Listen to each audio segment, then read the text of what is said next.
Quero falar sobre Jesus, a nossa Páscoa. Mateus 28, Jesus, a nossa Páscoa. Quem abriu, diga amém. Vamos ler? Mateus 28, 1.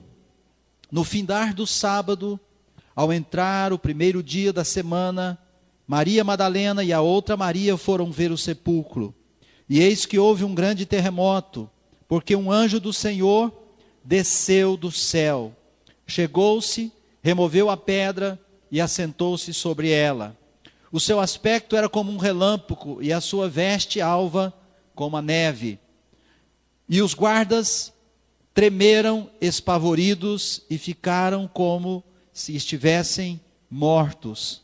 Mas o anjo, dirigindo-se às mulheres, disse: não temais, porque sei que buscais Jesus que foi crucificado. Ele não está aqui, ressuscitou, como tinha dito. Vinde ver onde ele jazia.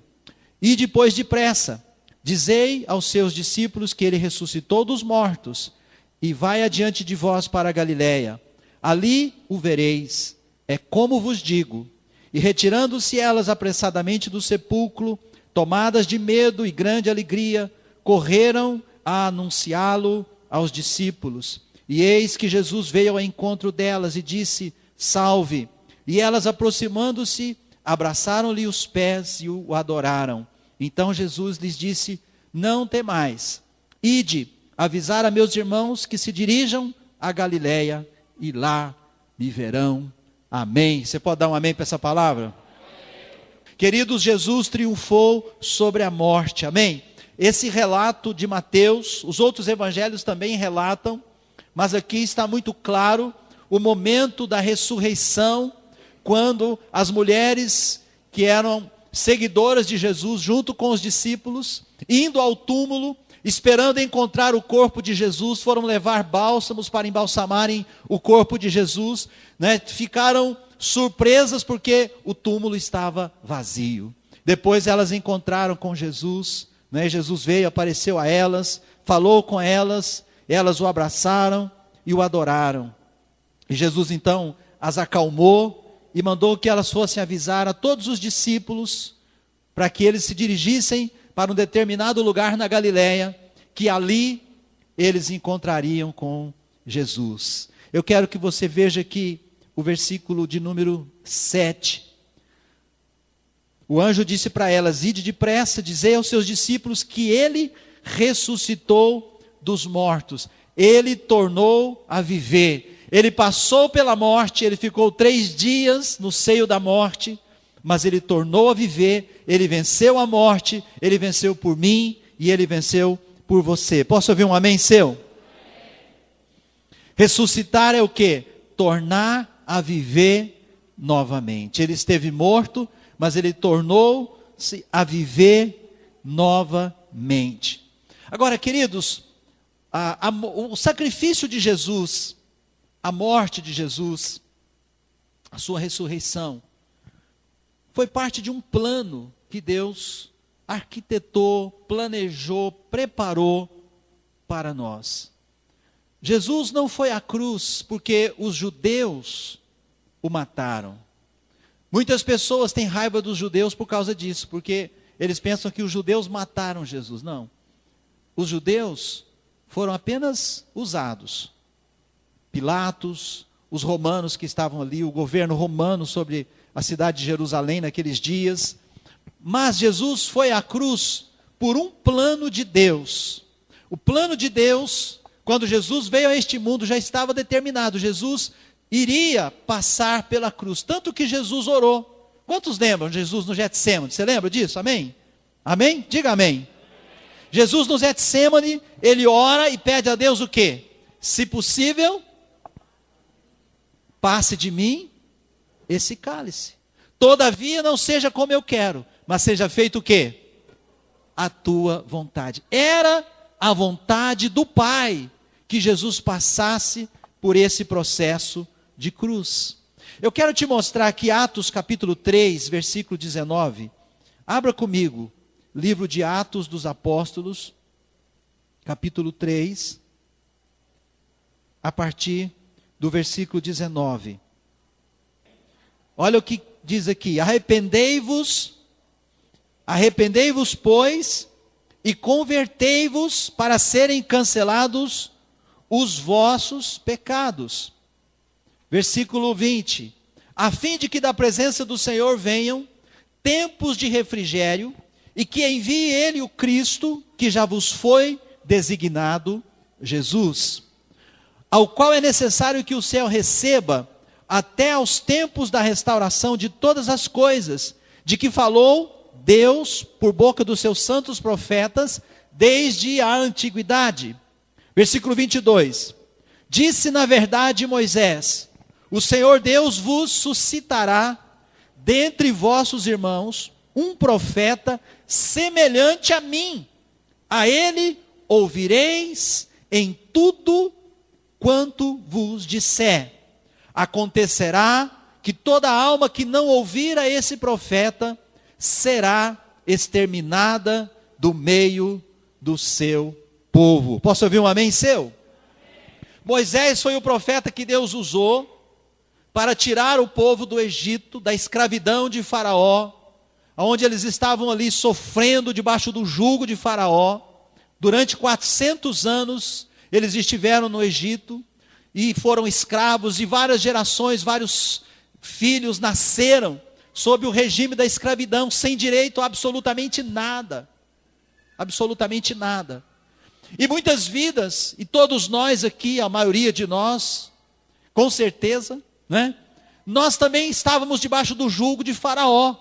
Faraó, hoje, é o diabo, é Satanás, que oprime as pessoas, que leva as pessoas para as drogas, que leva as pessoas a cometerem atos impensados, adultérios, suicídios, né? Que leva as pessoas a fazerem coisas horríveis, machucarem umas às outras, ferirem umas às outras, serem desonestas, que leva as pessoas muitas vezes a se verem elas mesmas como pessoas derrotadas, como pessoas sem valor. Então o Faraó, Satanás, os demônios enganam as pessoas. A arma que eles têm é o engano, é a mentira, é a astúcia, é a sutileza. E muitas pessoas estão presos nas suas armadilhas, nos seus enganos. Muitas pessoas estão escravizadas pelas drogas, pelas bebidas, pelos vícios, que o inimigo as leva a viver aquilo. E aqui, o Senhor está dizendo então, de Jesus. Aqui o próprio Moisés havia profetizado que Deus suscitaria dentre os irmãos, os israelitas, um profeta semelhante a mim, a ele ouvireis em tudo quanto vos disser. Esse profeta, que foi profetizado por Moisés, era o Senhor Jesus. E Jesus não veio só para os judeus, amém, amados? Jesus veio para todas as pessoas, em todos os tempos, em todas as épocas. Jesus veio para você. Jesus veio por mim. Jesus veio pelo povo brasileiro. Jesus veio por todos os povos. Jesus pagou um preço por nossa libertação. Ele nos comprou de volta para Deus com o seu sacrifício na cruz. E Ele ressuscitou por nós. Ele venceu por nós, por mim e por você, abrindo um vivo e novo caminho. Um caminho de acesso a Deus. É por isso que a palavra de Deus, o próprio Jesus declara em João 14, versículo 6, quem lembra? Eu sou o caminho, eu sou a verdade, eu sou a vida. Ninguém vem ao Pai a não ser por mim, não é isso que diz João 14, 6? Agora veja aqui comigo também, Atos capítulo 4, versículo de número 12. Aqui diz uma verdade fantástica e maravilhosa. Diz assim: e não há salvação em nenhum outro, porque abaixo do céu não existe nenhum outro nome dado entre os homens, pelo qual importa que sejamos salvos. Você pode dar um glória a Deus para essa palavra?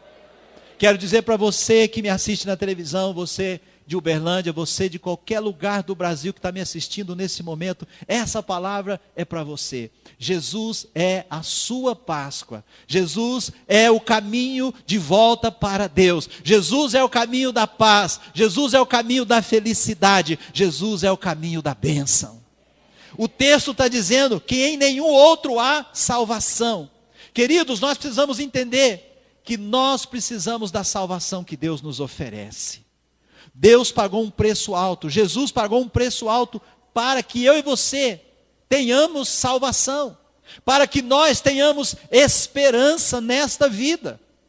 Muitas pessoas estão vivendo sem esperança, muitas pessoas estão vivendo totalmente desesperançadas, pessimistas, se sentindo derrotadas, se sentindo sem propósito, a vida sem razão, sem sentido. E elas precisam desesperadamente de Jesus. Ele é a nossa salvação. Ele é a nossa Páscoa. Amém? Diga assim, Ele é. Mais forte, diga, Ele é a minha Páscoa. Páscoa quer dizer o quê? Libertação. Fala bem forte, fala assim, libertação. Fala para o seu vizinho. Fala assim, entendeu? Fala, Páscoa quer dizer libertação. Querido, não esqueça disso. Não se esqueça disso. Você pode estar falando assim, bispo, mas eu sei. Querido, você sabe que uma coisa maravilhosa é a repetição. Toda verdade, por mais que nós a saibamos, nós precisamos repeti-la o tempo todo. Por exemplo, oração é importante. Então nós precisamos o quê? Nos dedicar à oração. O culto é importante. Nós precisamos ter a aliança de participar do culto da igreja. Cada culto que você vem, Deus vai falar com você de uma forma diferente. Porque o Espírito Santo está aqui. Ele é que é o rei, Ele é que comanda, em nome de Jesus, o culto. É Ele que fala. Amém ou não? Eu sou apenas um instrumento de Deus. A minha oração sempre é, Deus me usa, Deus fala através da minha boca. E eu espero que Deus esteja falando com você hoje, né, em outros cultos, e vai continuar falando em nome de Jesus. Nossas células, né, a célula também é um lugar aonde você vai e você recebe a voz de Deus. Deus fala com você, Deus ministra ao seu coração. Se você não participa de célula ainda, eu quero convidar você para participar de uma célula. Pergunta para o seu vizinho, você já participa de uma célula? Pergunta. Se ele falar que não, você fala, eu quero te convidar para a minha célula. Mas se nem você nem o seu vizinho não estão participando de célula, no final do culto procura um líder da igreja e fala, eu quero participar de uma célula. Porque é bênção, querido. É bênção de Deus na sua vida, amém? Então, em nenhum outro há salvação, a não ser em Jesus. Fala comigo assim, em nenhum outro há salvação, a não ser em Jesus. Fala assim, eu preciso dessa salvação. A boa notícia, querido, é que Ele já comprou para você o direito da sua salvação, o direito do seu resgate, da sua redenção. Ele já redimiu você na cruz do Calvário. E você usufrui dessa bênção maravilhosa por meio da fé, recebendo Jesus no seu coração, como seu Salvador e como Senhor, convidando Ele para ser o Senhor e o Salvador da sua vida.